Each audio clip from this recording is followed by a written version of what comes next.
Hello and welcome to this training video where we are going to focus on the consumer duty and show you how Model Office is currently set up to help support your journey to meet the FCA deadlines, October, April and July 2023. So the consumer duty is in your engagement key. So here are the 5 regulatory keys that we have, which cover the way we've broken down the rule book. And in your engagement, really, this is all about marketing and how you're engaging your clients going forward, covering all areas such as product governance, client segmentation, and that we're a natural place for the consumer duty. So start the assessment like so, and then you can see the first business function, because each of these 5 regulatory keys has a number of business functions or modules, and this particular business function or module is called the consumer duty. There are currently in the system 23 questions on the consumer duty in this particular business function, and you can see here that you are being asked at the moment about you've understood the duty and so forth, and you have resources in here, pop-up resources that you can actually access at any time, and click on that and then you'll get straight through to our blog, for example. But you also have FCA resources in here that you can click onto, which will go into the actual papers and the rules and so forth. You're then asked to complete a number of options depending on where you feel that you are as a business. So you can click on this like so, and then move on to the next question, and then start to look at what are the areas that you might want to be thinking about as you go through this. Obviously, I won't go through them all.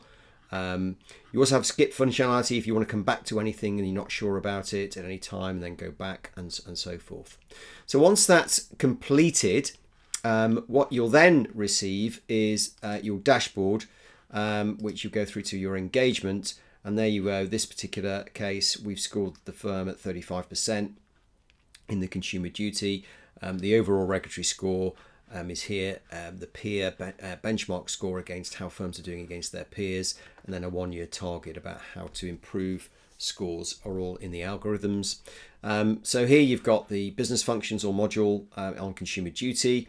Then you receive an overview of the key areas and learn how to grow your score. So these are what we call dynamic steers, and the way the algorithm works is based on this particular score. Then you're going to get tailored steers, guidance, signposting about what to look at to improve your scores. So in here you've got areas concerning, for example, the downloads that we've produced, that you can download at any time, and this will hopefully help regarding risk strategy and planning from that point of view.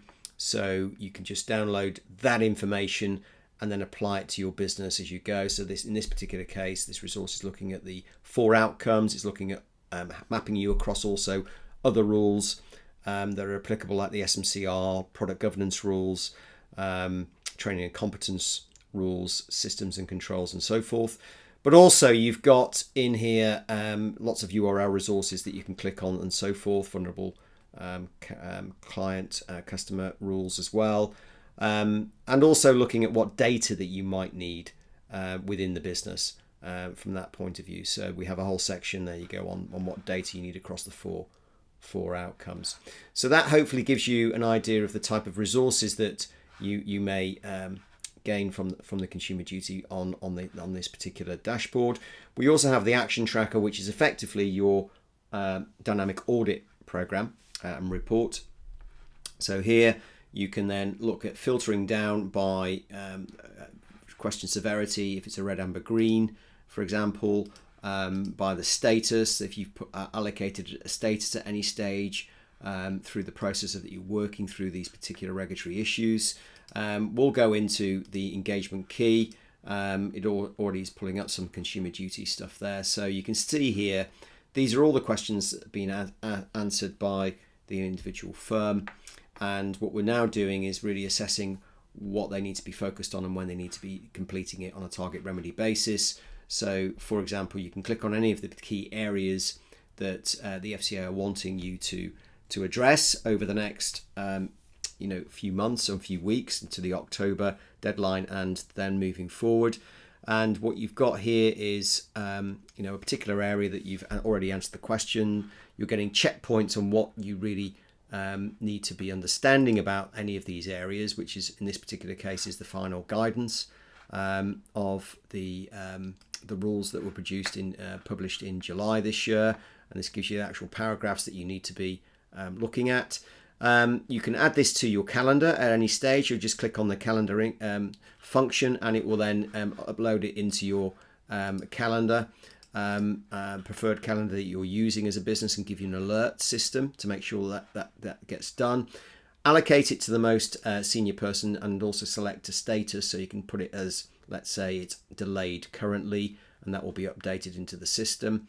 But also with the action tracker module in this particular case, you can add notes in here, and that will then be date stamped with the person who has added that in. You get a history on how the questions be answered overall, so again you can track that audit trail, and also add the most senior person in who's dealing with this particular issue as well. This question cannot be completed as like so until you've got the checkpoint checked, you've updated the answer to the right level, and you've got the senior person in there, and therefore you can then go and look at completing it like so, and then it will save it into the system. So that hopefully gives you an idea of how the system works. When you're looking at your completed questions as well, then you've got the completed function there that you can click on at any time, and then make sure you've got all your completed questions in one place. So this really looks at the whole system at the moment, of how we are ensuring that you are benchmarking yourself and auditing yourself against all these key issues, and tracking it all the way through to make sure that you're on track. It helps really with the diagnostic phase, as we talked about regarding the question sets, but it also helps you with the gap analysis phase that the FCA want you to meet, regarding how you are going to, what are the areas that you've already got in place, and you will have a lot of areas that you've already done good work on for other regulatory approaches like product governance, for example, SMCR and so forth, that you can call upon, but also areas that you need to focus on and give you those target remedy dates moving forward. So hopefully this has been useful for you.